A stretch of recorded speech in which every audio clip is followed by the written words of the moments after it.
Hi, I'm Billy Gwaltney, and this is the CYA Podcast. This show is for the physician who understands the importance of protecting everything you've worked so hard to achieve. Each week, I'll bring you tips and advice to help you cut through the clutter and misinformation and show you exactly what you need to preserve your income and way of life. If you're ready to achieve the peace of mind that only financial security can bring, let's get started. Welcome to today's episode of the Cover Your Assets podcast. This is Billy Gwaltney, your host, and I'm happy to be with you. In our podcast today, I'm going to talk about the question, should I purchase disability insurance before moving to California? I have a lot of clients that ask this that are heading to California after training, and the quick answer is, if possible, yes, purchase your coverage before you get to California. Now, I work with a lot of clients who live in California and purchased coverage while they were in California because they've always been in California and they have excellent coverage. They have the best definitions. You're covered wherever you move and wherever you live, so that's important to understand. But the rate you pay is determined by the state you live in when you purchase your coverage. Okay, so if you live in California when you purchase, you will pay more. I think people in California may be used to paying more. I don't want to make a judgment call on that, but they definitely pay more for insurance. It's not likely going to keep our clients in California from retiring or sending their kids to the desired school, but it is more. It does cost more. And if you purchase in any other state before moving to California, you would save somewhere between 20 or 30% or perhaps more on the cost. So it's significant. It's noticeable. And so if you purchase before you get to California and then move to California, you are covered while you live in California, but you would always pay the lower rate for the state that you purchased the policy in.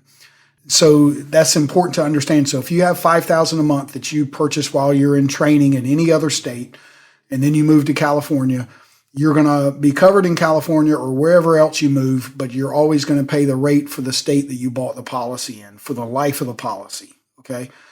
That's important.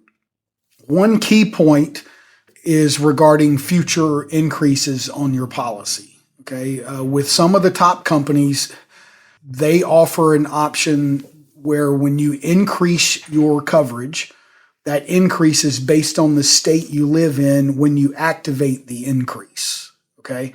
So if you lived in another state, bought your policy for $5,000 a month, and it has a future purchase available coverage amount of $20,000 a month or $30,000 a month, and then you move to California, become an attending, and your income goes up and you want to increase your coverage. If you're in California at that time when you do the increase and when that increase is activated, you would still get the same trainee discount, but it would be based off of the California rate instead of the other state's rate. Okay, so it's going to be higher. The original $5,000 would stay at the rate that you bought it for the state you purchased it in, but the additional coverage, say if you're going from $5,000 to $10,000, you're going to notice that that second $5,000 that's based on California, even though it has the discount, is going to be 20 to 30% higher than the original $5,000 that you bought in the other state, okay? Now, one way around this is if you're graduating residency or fellowship and then starting an attending job in California where your income will be higher, and you have a signed employment contract before you move to California, you can activate the increase based on the attending income before you officially move to California. Okay, so if you live in Illinois and you're moving to California and you have a signed employment contract for your job in California, but you haven't left Illinois yet because you got to finish fellowship or finish residency, then once you're within 90 days of graduating training for good, you can activate the increase based on your California income. And if you still live in Illinois when you do it, they'll give you the Illinois discounted rate. And then you move to California 2 weeks later or 2 months later, and you're always going to pay that Illinois rate, but you're covered in California, okay? Also, all of the top companies, with the exception of Principal, as of the time of this recording in 2022, offer a future insurability option rider that you pay more for in the original $5,000 base policy that you purchased while you're in training. But if you have that rider on your policy, you would keep the original purchase date as the cost for any increases, even if you increase after moving to California. Okay. So the little catch is that if you're comparing an apples to apples, say with Mass Mutual or Emeritus or Guardian, and you are paying for the future insurability option on that policy, you're going to notice that you're paying a fee for that rider. So the cost for the original $5,000 would be a little bit higher than if you got the benefit increase rider or benefit purchase rider that would not have a fee attached to it, but you would get the California rate when you do the increase. Okay. Bottom line is there's a way to avoid paying the California rate.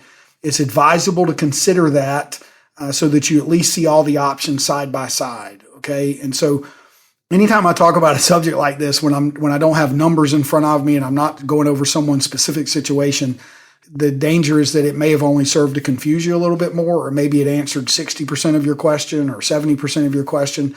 My apologies if it didn't fully answer your question. This is nuanced. And every time I'm talking about it, I'm thinking of the exceptions. And so it just gets, this podcast can go on for another half hour with the exceptions. And so you may deserve a conversation about your specific situation, which I would be happy to help you with to determine which of the top companies and which structure of your policy would be best for your situation. I would be glad to discuss that. Please feel free to text me anytime to arrange a conversation or with questions. My number is 704-270-2376. Again, that's 704-270-2376. Until we meet again, this is Billy Gwaltney. Thank you, as always, for your time.